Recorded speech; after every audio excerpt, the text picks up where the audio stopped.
High, good morning everyone. এই তো আমি একদম ফ্রেশ হয়ে বেরিয়ে পড়েছি ফ্রি হ্যান্ড এক্সারসাইজ করার জন্য। আমি যে জায়গাটায় রয়েছি বাড়ির থেকে অনেকটা দূরে, হালকা হালকা বৃষ্টি হচ্ছে। তো যাই হোক, এখন ফ্রি হ্যান্ড এক্সারসাইজ করব, তারপর রান করব। রান করার পর আবার ফ্রি হ্যান্ড এক্সারসাইজ, তার সাথে সাথে কয়েকটা যোগাসন। তা আপনারা উঠে পড়ুন। ফ্রি হ্যান্ড এক্সারসাইজ এর কোনো বিকল্প নেই, শরীরচর্চার জন্য আদর্শ একটা এক্সারসাইজ। সম্পূর্ণ শরীরেই আমাদের এক্সারসাইজ করতে হবে।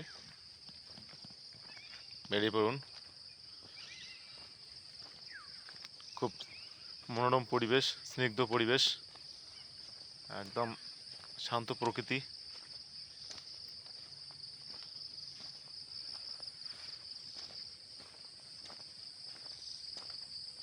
মানে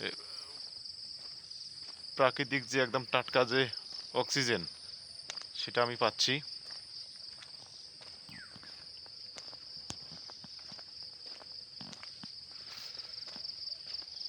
প্রচুর লোক এখানে ফ্রি হ্যান্ড এক্সারসাইজ করেন। অনেকে হাঁটেন, অনেকে জগিং করেন, অনেকে ডন, সিট আপ, পুশ আপ, ল্যাঞ্জিং। অনেকের সাথে আমার বন্ধুত্ব হয়েছে। অনেকে রেডি হয়ে আসতেছেন।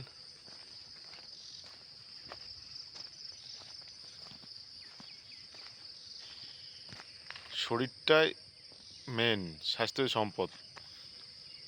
শরীরটাকে খুব যত্ন করে রাখতে হবে।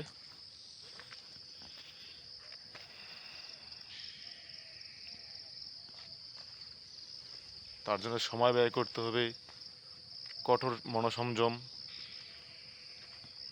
একদিনে শরীরের গঠন আসবে না। আমি কালকে একটু ঘুমোতে একটু দেরি হয়েছিল, তবুও বললাম না যে আমার যদি ভোরের দিকে একবার যদি ঘুম ভেঙে যায়, অনেক চেষ্টা করি আর ঘুম আসে না। যাই হোক, আমি একদম বেরিয়ে পড়ি ফ্রি হ্যান্ড এক্সারসাইজের জন্য। 2 গ্লাসের মতো জল পান করেছিলাম, তার সাথে 2 কোয়া কাঁচা রসুন চিবিয়ে খেয়ে নিয়ে তার সাথে বাস একটা জলের বোতল নিয়ে এসেছি। মাঝে মধ্যে একটু করে মুখে দেব, গলাটা ভিজিয়ে রাখবো।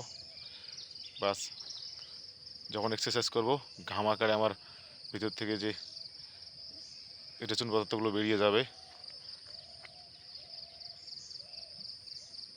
ওর মাধ্যমে অনেক কিছু দূষিত পদার্থ আমাদের বেরিয়ে যাবে, যার জন্য হালকা হালকা অল্প অল্প করে জলপান করব।